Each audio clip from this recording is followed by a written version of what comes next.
बहुत दमखम के साथ आज डॉक्टर हेनीमैन साहब का जन्म उत्सव मनाए हैं और मना रहे हैं।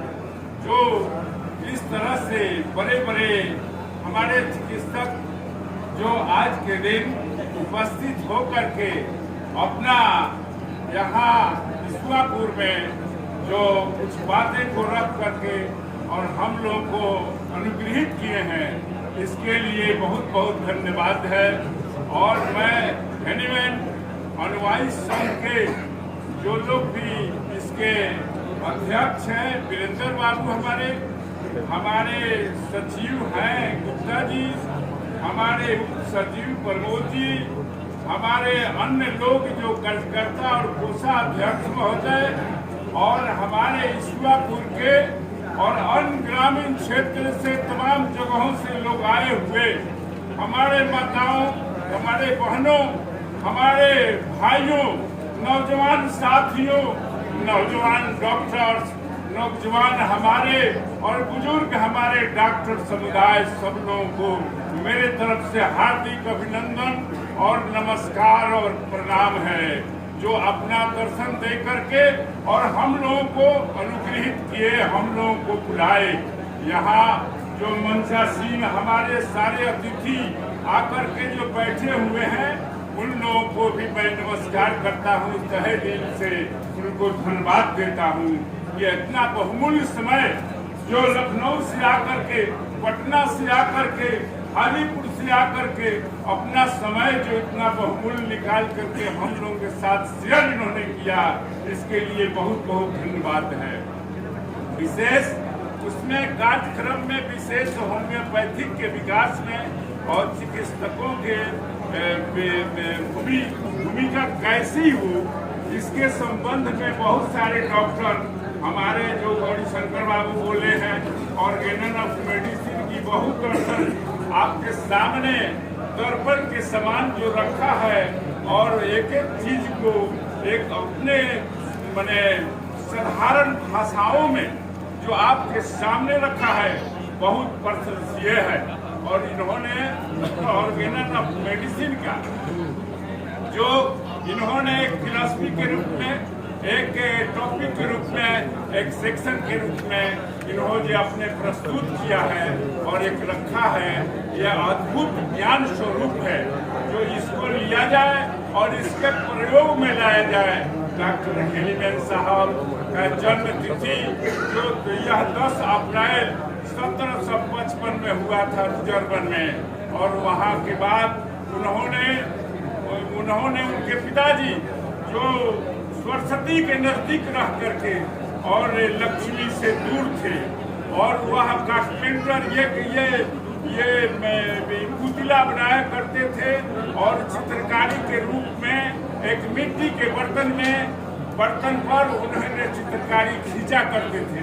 उन्होंने जब हेनीमैन साहब जब जन्म लिए, तब विभूति एक ऐसा कायम हुआ कि सूर्य होनहार विद्वान के होते चिकने बाद, तो उन्होंने एक संसार को बदलने का, एक पद्धति को बनाने का, एक पद्धति का निर्माण करने का उन्होंने संकल्प में दुनिया के बीच में आए।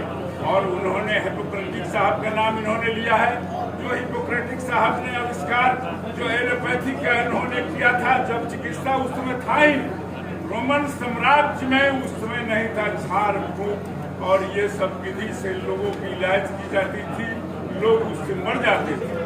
लेकिन जब हिपोक्रेटिस साहब ने आया, तब इन्होंने एलोपैथी का आविष्कार किया, और हमारे डॉक्टर हेनीमैन साहब ने 12 वर्ष की अवस्था में ग्रीक शब्दों का, अपने साथियों का भाषा का उन्होंने ज्ञान स्वरूप देने का, उन्होंने शिक्षा देने का काम किया।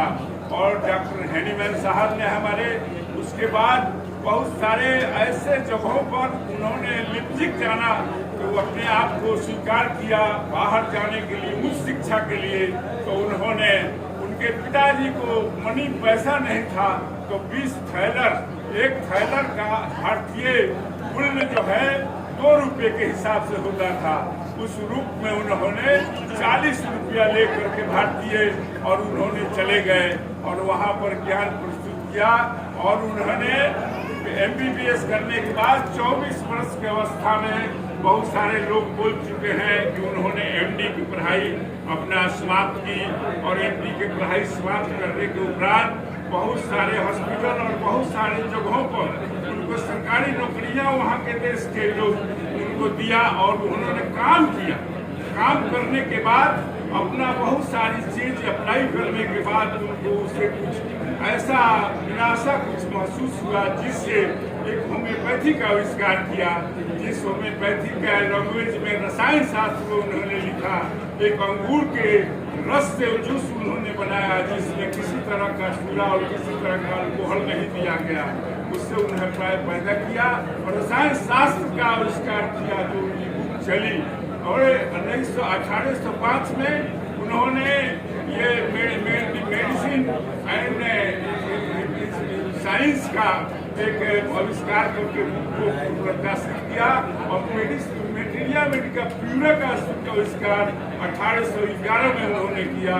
और उसके बाद एक आविष्कार में उन्होंने ये करते समय देखा कि कुनैन की एक जो है कोटी जो रिसर्च बहुत एलोपैथी में अपना दिया जाता है, उस समय वही था हमारे यहाँ। तो उसमें उससे मलेरिया ठीक हो जाती है। तो उसमें मलेरिया का सिम्टम प्रोड्यूस होता था हीट, चिलनेस एंड शिवरिंग। तो शिवरिंग समाप्त होता था क्रूड फॉर्म में। उन्होंने क्रूड फॉर्म में 5 नाम जो है सिंगोनाबार जो चाइना है उसको उन्होंने ग्रहण किया। ग्रहण के बाद प्रदर्शित symptom external manifestation internally drained vital force spirit life dynamic power of life. ये मैं शॉर्ट में बोल रहा हूँ जो आप लोगों के सामने, समय बहुत कम है मेरे सामने। तो इस तरह का उन्होंने प्राप्त किया और देखा कि जो शरीर के ऊपर जो कोई मेडिसिन हेल्दी ह्यूमन बीइंग को दिया जा रहा है उसमें उसका इफेक्ट हो रहा है और एक सिम्टम प्रोड्यूस हो रहा है। उसको लिपिबद्ध किया, उन्होंने रिकॉर्ड पे लाया। उसके बाद उनकी प्रक्रिया आगे की ओर बढ़ी और उसके बाद होम्योपैथी का लिपिबद्ध करते चले गए। जी उसमें बहुत सारे जो हमारे वेजिटेबल एनिमल नोसोट्स सार्कोट्स इंपोडिलिया बहुत सारे चीजों से उन्होंने मेडिसिन की तैयारी लोगों ने उसमें ऐड किया और लिपिबद्ध किया। लिपिबद्ध करके हम लोगों के बीच में उस सब मेडिसिनों को लाया गया, उसकी प्रयोग हमने की और उससे सिम्टम के आधार पर उसका इलाज आज भी करते हैं। होम्योपैथी का विकास तब होगा जब आप हमको प्रिस्क्रिप्शन पर या कोई चीज कोई रजिस्टर पर जो लिखते हैं उसको अपने साथियों से, अपने डॉक्टर से, अपने समुदाय से, अपने नौजवान भाई डॉक्टर से मिल करके आप उसके लिए क्विज करें, उसके लिए डिबेट करें, उसके लिए डिस्कशन करें कि मैंने ये दवा दी, उसका प्रयोग किया और उसको प्रदर्शित करके अपने आप में अगर ग्रहण कर लेंगे और उसको समाप्त कर देंगे, उससे हमारी होम्योपैथ का विकास नहीं होगा।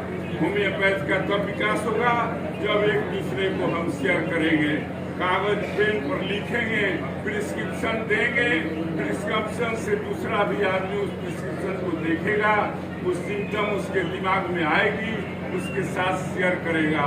हमारे नौजवान साथियों, आज हम प्रतिमा जो है आपके डॉक्टर हैनीमैन साहब के सामने रख दिए हैं, जन्म उत्सव मना रहे हैं, लेकिन किस कष्टों के द्वारा, किस साधनों के अभाव में इन्होंने शिक्षा ग्रहण किया, कैसे इनके अभाव में उन्होंने आगे की ओर बढ़ा।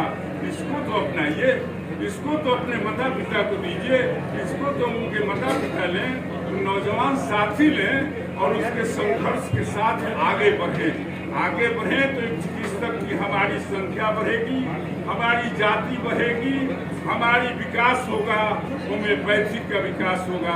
इसमें रचनात्मक आप कार्य करेंगे और इसके साथ आगे की ओर बढ़ेंगे। बहुत सारे केस टेकिंग के विषय में गौरीशंकर बाबू बोल चुके हैं। जो गौरीशंकर बाबू ने केस टेकिंग कहा, केस टेकिंग इस प्रकार जो आप लोगों के सामने हम लेकर के रख दिए हैं, उसी तरह से केस टेकिंग कीजिए और केस टेकिंग करके लोगों के सामने उसको प्रदर्शित कीजिए, उसको रखने का काम कीजिए, तब हमारी विकास हो। हम आप एक दूसरे से शेयर कर पाएंगे, एक दूसरे से जान पाएंगे अगर हम किसी अद्भुत बीमारी पर उसका हमने प्रयोग की, उससे लाभ मिला, लेकिन अपने आप में उसको ग्रहण करके रख लिया, तो ये हमारी काम नहीं है।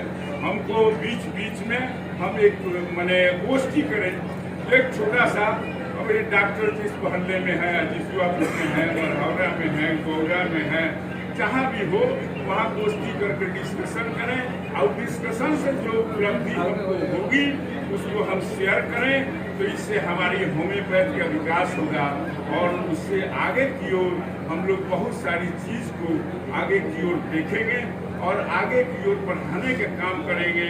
हमारे नौजवान साथी इस पर ज़्यादा ध्यान देने का काम करें, ताकि वो नौजवान हैं वो एक वोट करेंगे, वो संगत करेंगे, एक क्विज बनाएंगे, एक रिलेशन बनाएंगे, एक कोऑर्डिनेशन बनाएंगे, जिससे हमारा होम्योपैथी का विकास होगा।